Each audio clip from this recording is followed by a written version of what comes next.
Ingrid's an amazing rider. Like, you watch her ride and her seat is incredible and her aids are so soft and quiet. And she said that every week she takes her stirrups away. So see how my stirrups are crossed? I don't have my stirrups. She bridges her reins. So bridging your reins is where you fold your reins on top of each other. And then basically you're holding both reins in both hands. And she practices transition. So that really is an awesome test of your independent seat. We are testing your independent seat. So I think we hear a lot about, like, you need to ride with an independent seat, and you might be wondering, well, what is an independent seat? How do I know if I have an independent seat? So I thought that I would do a video where I show you some little tests and tricks that you can do to see how independent your seat is. Also, check out in the description box below, I have a free training on rider position and independent seat. So if you need a little bit more help getting to this place, then definitely check out that and sign up for your space to come to that free training.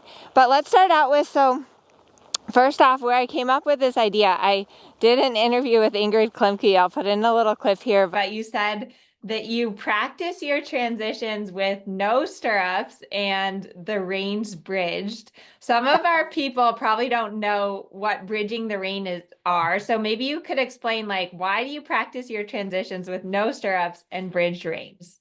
Because the first aid is your weight aid. And if you really sit without stirrups, you can swing in the rhythm with the horse. We are so close. And I also don't like too many pets under my saddle. And I also don't like too many things in front of where my knee is, that I really feel I can feel into my horse in the rhythm. And without stirrups, sometimes I feel more that I loosen up and the stirrup is not holding me. I really have my own energy to hold me and nothing I can step on. And then the bridged rein is when you hold your hands, maybe I see like this is the rubber fist, take give, but nothing else.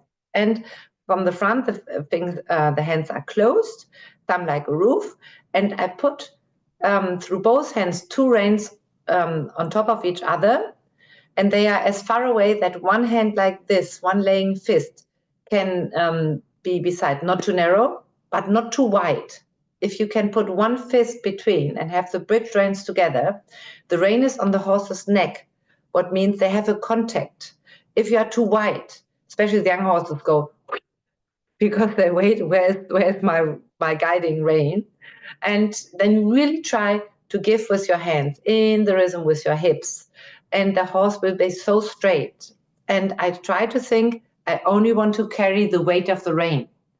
So I give my half halt and my aids through first my seat sitting, then my calf, my leg, into my quiet hand, half halt, more on the hind leg, into my hand, and then I give. Because as soon as I feel the hind legs are underneath, the horse is sitting, then I can give. This is the finish of the half halt, always the giving. And if you train this with your bridge reins, all of a sudden you realize not one hand is higher or one hand is more to the side. You feel, oh, if both reins are on the neck, sitting in front of on top of the wither in front of my saddle, all the horses get much more straight. And you get a much better feeling that the horse is carrying himself alone. You don't hold the head, it's his job or her job. Ingrid's an amazing rider. Like, you watch her ride and her seat is incredible and her aids are so soft and quiet. And she said that every week she takes her stirrups away. So see how my stirrups are crossed? I don't have my stirrups. She bridges her reins. So bridging your reins is where you fold your reins on top of each other. And then basically you're holding both reins in both hands. And she practices transition. So that really is an awesome test of your independent seat. What it means to have an independent seat is that your seat, the main function of your seat is just simply to follow and absorb the motion of your horse. And then your legs give your horse signals without your seat changing. Now, when you take away your stirrups and bridge your reins, it really makes you obvious, or it makes it obvious when you tend to rely on your legs or on your hands to balance. And then what you want to do, of course, I would recommend like just start out at the walk. Make sure that you're comfortable at the walk. When you take your stirrups away, you want to have your toes forward and your leg in the correct position. And then start by testing if you can do transitions, trot, walk, trot.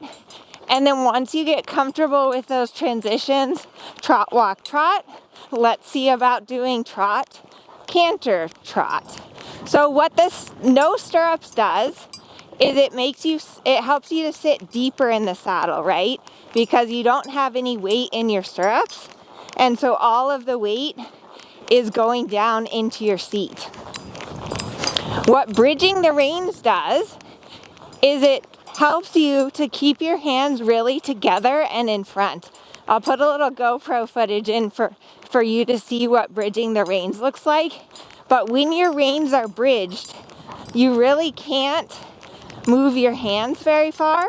Your hands have to stay together and in front. What I like to do when I bridge my reins or take my stirrups away is I recommend doing it for about 3 to 5 minutes. And then you want to take your stirrups back and unbridge your reins.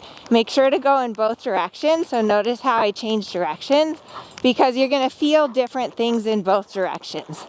Think about riding from your leg to your hand. And bridging your reins really helps to remind you of that because too often we want to do everything with our hands. And when you ride, you want to ride from your leg and to your hand. Good boy.